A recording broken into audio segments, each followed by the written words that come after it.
Hello बच्चों, welcome back to the channel. मैं हूं द क्रिप्टिक सर। और बेटा आज की वीडियो में हम बात करेंगे डिस्कवरी ऑफ फाइटो हार्मोन्स के बारे में और कितने तरीके के हार्मोन्स हमारे पास हैं उनके बारे में। ठीक है, तो चलिए शुरू करते हैं। देखो बेटा, प्लांट ग्रोथ हार्मोन्स होते क्या हैं। बेटा, प्लांट ग्रोथ हार्मोन्स कुछ छोटे छोटे सिंपल मॉलिक्यूल्स होते हैं जिसका डिफरेंट तरीके का केमिकल कॉम्पोजिशन पाया गया है। ठीक है, क्या दूसरे नामों से जाना जाता है इनको? प्लांट हार्मोन्स बोल सकते हो, फाइटो हार्मोन्स बोल सकते हो, प्लांट ग्रोथ सब्सटेंसेस बोल सकते हो, प्लांट ग्रोथ रेगुलेटर्स तो आप बोल ही रहे हो। ठीक है, तो अलग अलग इन नामों से जाना जाता है। आपके पास कितने हैं पढ़ने को? तो बेटा प्लांट ग्रोथ रेगुलेटर हमारे पास 5 हैं। Auxin, gibberellic acid, cytokinin, ethylene and abscisic acid. तो 5 फाइटो हार्मोन्स हैं पढ़ने को। ठीक है, जिसमें से अगर हम बात करें बेटा कि केमिकल नेचर क्या है तो सबका अलग अलग है। जैसे ऑक्सिन इंडोल कंपाउंड्स होते हैं, जिब्रेलिक एसिड टर्पीन्स होते हैं, साइटोकाइनिन एडेनिन डेरिवेटिव्स होती हैं, इथाइलिन गैसियस हार्मोन है, एब्सिसिक एसिड कैरोटीनॉइड डेरिवेटिव है। ठीक है, प्रिकर्सर मतलब किस चीज़ से में बना है वो।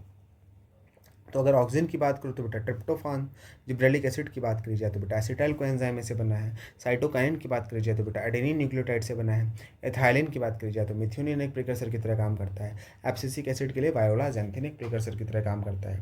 तो ये चीज़ आपको याद रखनी है। ठीक है, इसके बाद अब सबकी डिस्कवरी की अगर बात कर लें तो सबसे पहले हमारे पास इस श्रेणी में नाम आता है ऑक्सीजन का, कि ऑक्सीजन को डिस्कवर किसने करा। तो बेटा 2 साइंटिस्ट, एक चार्ल्स डार्विन और उसका बेटा फ्रांसिस डार्विन।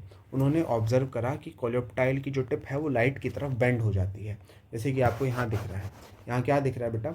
ये जो कोलेप्टाइल है इसको आपने लाइट दी, इस डायरेक्शन से लाइट दी जिस डायरेक्शन से एरो आ रही है, और जिस डायरेक्शन से लाइट दी उसी डायरेक्शन में क्या हुआ, ये बेंड हो गया है, मुड़ गया है। ठीक है, अब क्या करा आपने कि इसकी टिप को काट दिया। क्या करा आपने? टिप को काट दिया, डीकैपिटेट कर दिया। डीकैपिटेट करने के बाद आपने इसको लाइट दी है तो बैंड नहीं हुआ। ठीक है, इसके अलावा उसके बाद और क्या करा? इस बार काटा नहीं टिप को, लेकिन कवर कर दिया। किससे कवर कर दिया? एक ओपेक कैप से। ओपेक कैप के आर बार लाइट नहीं जा सकती। और उसके बाद इसको लाइट दी। लाइट दी तो बेटा इस केस में भी आपको क्या दिख रहा है कि बैंड नहीं हो रहा है। ठीक है, उसके बाद आखिरी केस क्या आएगा जिसमें कि आपने कैप लगा रहे हो लेकिन एक ट्रांसपेरेंट कैप लगाया है। ठीक है, इसके आर पार लाइट जा रही है, और जब लाइट जा पा रही है तो बेटा जिस डायरेक्शन से लाइट आ रही है उस डायरेक्शन की तरफ ही क्या हो जाएगा? बेंड हो जाएगा। तो इन पार्ट से इतना तो पता चलता है कि जो लाइट है वो कौन रिसीव कर रहा है बेटा? कोलेप्टाइल की टिप लाइट को रिसीव करती है, परसीव करती है। और टिप कुछ मोबाइल ग्रोथ प्रमोटिंग सिग्नल्स बनाती है। मोबाइल ग्रोथ प्रमोटिंग सिग्नल्स क्यों बोला? क्योंकि बेटा जो जो भी सिग्नल है वो बन यहाँ रहा है, लेकिन ये मूव करके कहाँ जा रहा है? सब एपिकल रीजन में, और यहीं जाके अपनी एक्टिविटी शो करता है। ठीक है, इसके बाद बेटा एक साइंटिस्ट आते हैं जिनका नाम है एफ.डब्ल्यू. वेंट। ये बाद में आइसोलेट करते हैं इस सब्सटेंस को, कहाँ से? ओट कोलेप्टाइल की टिप से। ओट का जो कोलेप्टाइल होता है ना उसकी टिप। ओट क्या है बेटा? अवीना। ओट क्या है? अवीना। तो इन्होंने इनका जो टेस्ट होता है उसको फेमसली अवीना कोलेप्टाइल कर्वेचर टेस्ट भी बोला जाता है। ठीक है, तो एफ.डब्ल्यू. वेंट ने अवीना कोलेप्टाइल की टिप में से इसको आइसोलेट करा और इसका नाम रखा एक प्यारा सा। क्या नाम रखा भाई? ऑक्सीजन नाम रख दिया। ठीक है, तो इस तरीके से ऑक्सीजन की डिस्कवरी हुई थी। तो नाम देखो, डिस्कवरी किसने करी? जिसने स्टार्ट करा। किसने स्टार्ट करा बेटा? चार्ल्स डार्विन, फ्रांसिस डार्विन ने। लेकिन जब नाम रखने की बारी आती है एफ.डब्ल्यू. या फिर आइसोलेशन की बारी आती है तो वो किसने करा? एफ.डब्ल्यू. वेंट ने करा है। ठीक है, इस चीज़ को याद रखेंगे। अब दूसरा जो हार्मोन है आपके पास दैट इज जिब्रेलिन। जिब्रेलिन, ठीक है, तो जापान में बेटा एक फंगस है जिब्रेला फ्यूजियोराई करके। ठीक है, उस वो राइस के प्लांट में एक डिजीज़ कॉज कर रहा था। उस डिजीज़ का नाम क्या था? बैकने डिजीज़, जिसको आप फुलिश सीडलिंग डिजीज़ भी बोलते हो। और इस डिजीज़ की वजह से जो प्लांट है वो बहुत ज़्यादा टॉल और वीक हो जाता था। जैसे आप इसको फोटो में देख सकते हो। ये वाला जो है बेटा लेफ्ट वाले में जो दिखा रखा है this is normal rice seedling. Left वाले में सीडलिंग जो कैसा है? नॉर्मल है, लेकिन राइट वाले में बैकने डिजीज़ हो रखी है। जब बैकने डिजीज़ हो रखी है तो देखो, लेफ्ट वाले को देखो बेटा इसका स्टेम थोड़ा मोटा है। ठीक है, राइट वाले को देखो स्टेम पतला है। लेफ्ट वाले को देखो थोड़ा ग्रीन ज़्यादा है, राइट वाला थोड़ा पेल हो गया है, थोड़ा येलोइश की तरफ हो रहा है। ठीक है, और दूसरी इसकी हाइट, नॉर्मल वाले की हाइट छोटी है, बैकने वाले की हाइट बहुत बड़ी होती है। ठीक है, ये सब सिम्टम्स होते हैं किसके? बैकने डिजीज़ के। ठीक है, तो एक साइंटिस्ट थे वो इसी डिजीज़ पे काम कर रहे थे जिसका नाम था बेटा ई कुरोसावा, आइची कुरोसावा। इन्होंने क्या करा? इन्होंने ये देखा कि ये जो फंगस है जिसकी वजह से डिजीज़ हो रही है उसका एक स्टेराइल एक्सट्रैक्ट तैयार करा। ठीक है, एक स्टेराइल एक्सट्रैक्ट तैयार करा और उसको एक हेल्दी प्लांट पे लगाया। तो देखा कि हेल्दी प्लांट में भी एबनॉर्मल इलोंगेशन देखने को मिल रहा है। ठीक है, हेल्दी प्लांट में भी अब नॉर्मल इलोंगेशन देखने को मिल रहा है। और उस बेसिस पर उन्होंने बताया कि ये इसमें कोई ऐसा एक्टिव सब्सटेंस है जो कि इलोंगेट कर देता है स्टेम को। और बाद में इस एक्टिव सब्सटेंस का नाम क्या रख दिया गया बेटा? Gibberellic acid. सबसे ज़्यादा पढ़ा जाने वाला जिब्रेलिक एसिड कौन सा बेटा? GA3, जिब्रेलिक एसिड 3 सबसे ज़्यादा हम इसी को पढ़ते हैं। GA3 को सबसे ज़्यादा यूटिलाइज इसी को किया जाता है, ठीक है। यहाँ पर क्या हुआ है, सिंपल से दोबारा से समरी दे रहा हूँ बेटा मैं। जिब्रेलिक एसिड, जापान में एक डिजीज़ चल रही थी जिसका नाम था फुलिश सीडलिंग डिजीज़। उसको डिजीज़ को कॉज करने वाला जो है एक फंजा है जिसका नाम है जिब्रेला फिजिकरा है। और इस डिजीज़ का सिम्टम ये है कि इसमें प्लांट की हाइट बहुत ज़्यादा बड़ी हो जाती है और प्लांट का स्टेम बहुत वीक हो जाता है। तो ई कुरोसावा ने इसी डिजीज़ पर जब काम कर रहे थे, उन्होंने क्या करा, जो ये फंगस है उसका एक स्टेराइल एक्सट्रैक्ट तैयार करा, उसको हेल्दी प्लांट्स पे लगाया। तो हेल्दी प्लांट्स में भी कुछ समय बाद सेम ही सिम्टम्स देखने को मिल रहे थे।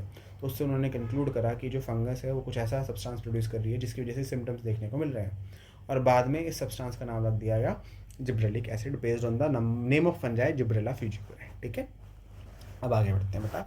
आगे जो हमारे पास तीसरा हार्मोन है दैट इज कॉल्ड साइटोकाइनिन। तीसरा हार्मोन का नाम क्या है बेटा? साइटोकाइनिन। किसने डिस्कवर करा था? एफ स्कूग ने डिस्कवर करा था, ठीक है। उन्होंने देखा कि टोबैको कैलस जो होता है वो तभी ग्रो कर रहा है जब certain extract were added along with oxygen. तो यहाँ पर क्या हुआ था कि आपने एक पेट्री प्लेट ली, इसमें आपने क्या रख दिया? ऑक्सीजन डाला। क्या डाला? ऑक्सीजन डाला। और ऑक्सीजन, जब तक ऑक्सीजन डाला था तो कुछ नहीं हो रहा था, लेकिन ऑक्सीजन के बाद आपने क्या डाला बेटा? या तो आपने डाला ईस्ट एक्सट्रैक्ट। क्या डाला? ईस्ट एक्सट्रैक्ट डाला, ठीक है। या क्या डाला? कोकोनट मिल्क डाला। या फिर क्या डाला? DNA का एक्सट्रैक्ट डाला। तो ये सब चीज़ें जब सिर्फ ऑक्सीजन डाला था तो सेल डिवाइड नहीं कर रही थी। जैसे ही ये चीज़ें डाली तो सेल बहुत तेज़ी से डिवाइड करने लग गई। डिवाइड करते करते एक मास ऑफ सेल बन गया। और इसी मास ऑफ सेल को क्या बोला जाने लगा बेटा? इसी मास ऑफ सेल को बोला जा रहा है आज कैलस। क्या बना बेटा? कैलस बना, ठीक है। तो यहाँ पे क्या हुआ, जब तक ऑक्सीजन था तो सेल डिवाइड नहीं करी थी, लेकिन जैसे ही ये चीज़ डाली तो सेल डिवाइड करने लग गई। मतलब इन चीज़ों में कुछ ऐसा है जो सेल डिवीजन को प्रमोट करता है। सेल डिवीजन कुछ ऐसा जो क्या प्रमोट कर रहा है? सेल डिवीजन को प्रमोट कर रहा है, ठीक है। और इसलिए इसका नाम क्या रख दिया? साइटोकाइनिन। इसलिए क्या नाम रख दिया बेटा? साइटोकाइनिन। साइटोकाइनेसिस से आया है, ठीक है। मतलब साइटोकाइनेसिस को जो प्रमोट करे उसको साइटोकाइनिन बोल दो। बाद में क्या है बेटा? बाद में मिलर ने इस एक्टिव सब्सटेंस को आइसोलेट करा। इस एक्टिव सब्सटेंस को आइसोलेट करा और बताया कि ये सेल डिवीजन को प्रमोट करता है, साइटोकाइनेसिस को प्रमोट करता है। और इस अब सब्सटेंस का नाम क्या रखता? काइनेटिन।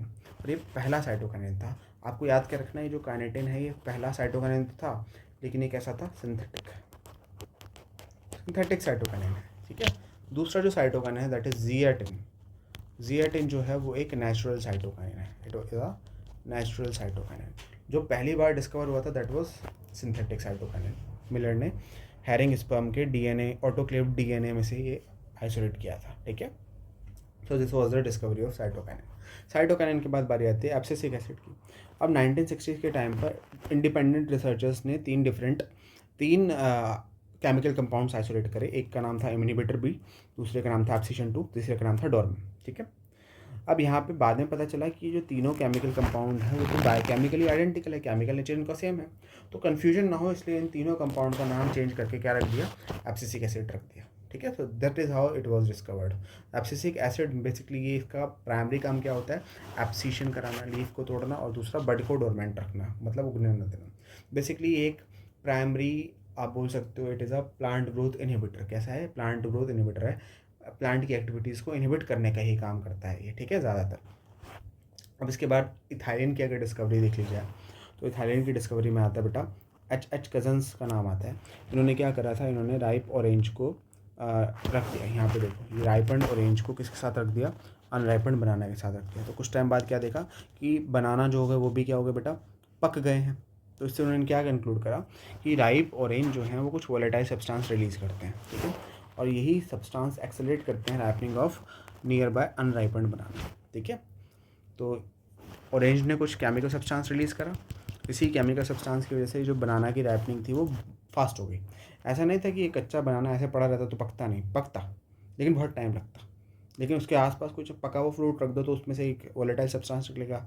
उस वोलेटाइल सब्सटेंस की वजह से वो जो राइपनिंग पीरियड है वो फास्ट हो जाता है, हेस्टन हो जाता है, ठीक है, फास्ट हो जाता है। तो ये जो वोलेटाइल कंपाउंड था उसको बाद में आइडेंटिफाई करा गया एज इथाइलिन, ठीक है। तो ethylene is the only gases plant hormone, अकेला गैसेस प्लांट हार्मोन है इथाइलिन, इसके अलावा और कोई दूसरा गैसेस प्लांट हार्मोन नहीं है, ठीक है।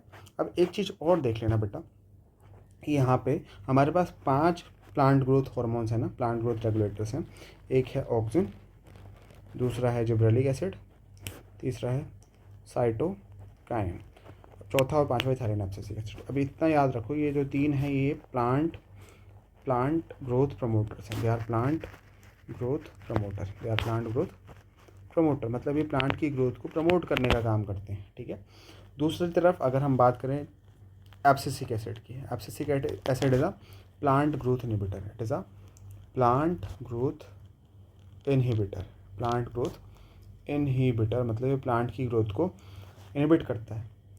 अब एक अजीब सा हार्मोन जिसका आपने बोला इथाइलिन, पहली बार ये दोनों, ये क्या कहते हैं, आप बोल सकते हो कि पहला अकेला गैसेस हार्मोन है, उसके अलावा ये प्लांट ग्रोथ प्रमोटर की तरह भी काम कर सकता है। It can act as a promoter और इनहिबिटर प्रमोटर की तरह भी काम करता है, इनहिबिटर की तरह भी काम करता है, दोनों तरीके से वर्क कर सकता है, ठीक है। तो बेटा ये था हमारा इस लेक्चर के बारे में। आई होप आपको ये लेक्चर समझ में आया होगा, पसंद आया होगा। अगर लेक्चर समझ में आया है, पसंद आया है तो वीडियो को लाइक करना, चैनल को सब्सक्राइब करना, अपने दोस्तों के साथ ये वीडियो शेयर करना। अब मिलेंगे हम आपसे नेक्स्ट वीडियो में, तब तक के लिए बेटा आप हंसते रहिए, पढ़ते रहिए, मुस्कुराते रहिए। Thank you and bye bye.